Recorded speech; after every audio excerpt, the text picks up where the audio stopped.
Lepo pozdravljeni, Matej Žnudarl, predsednik Zveze slepih Slovenije tukaj v Kranju.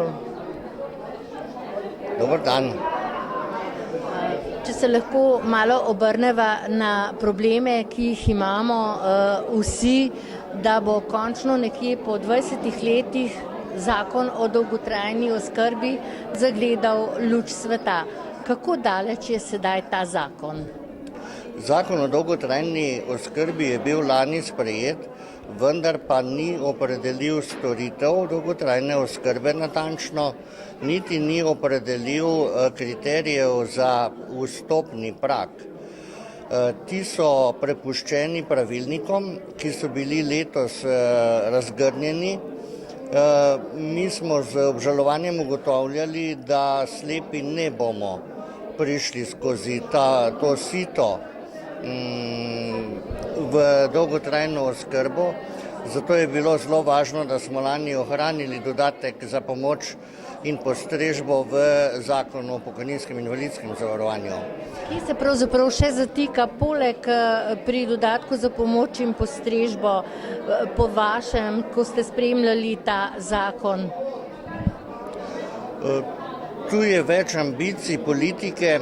Eno je, da bi radi temeljito očistili v narekovajih pokojninsko in invalidsko blagajno, po drugi strani pa bi radi na nek način poskrbeli za ljudi, ki jim je potrebna dolgotrajna oskrba.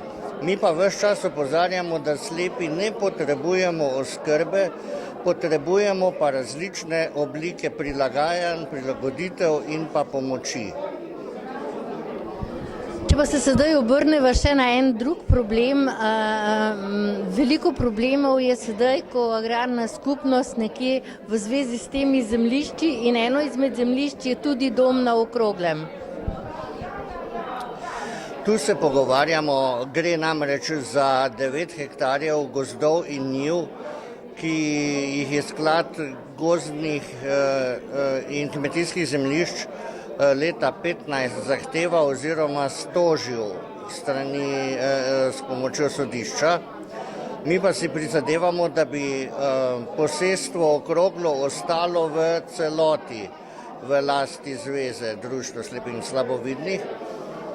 Trenutno tečejo pogovori, da bi upravljanje teh zemljišč prešlo iz Ministrstva za kmetijstvo na Ministrstvo za enake možnosti, kajti vseeno smo prepričani, da so tu sogovorniki malo bolj naklonjeni ideji, da mi postopoma ta zemljišča dobimo vsaj v upravljanje brezplačno, če že ne v last. Torej, potem menite, da naj bi se končno ta vozel razvozlal? Veste, to je tako.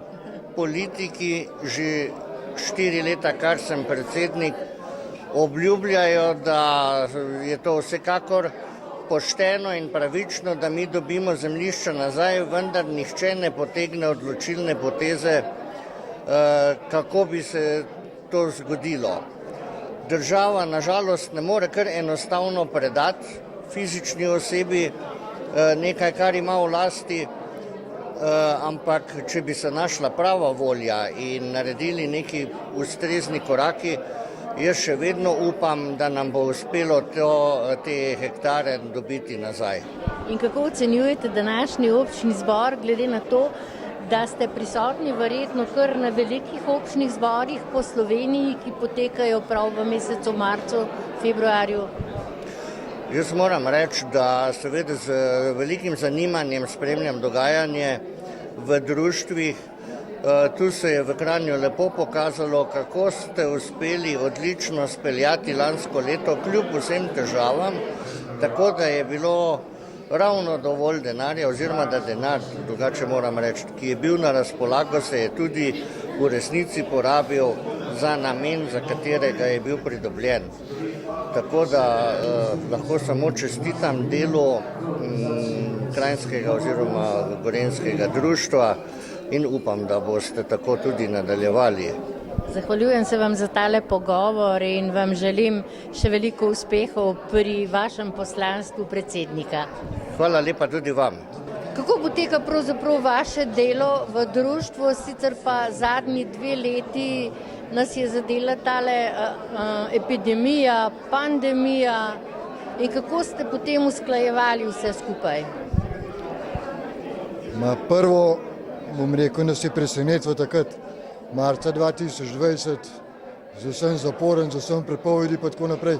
Samo v okviru društva smo se zelo hitro organizirali, pa sploh tistim posameznikom, ki so rabili pomoč, ki živejo sami, pa tako naprej ponudili kompletno, bom rekel, podporo, pomoč potrebno.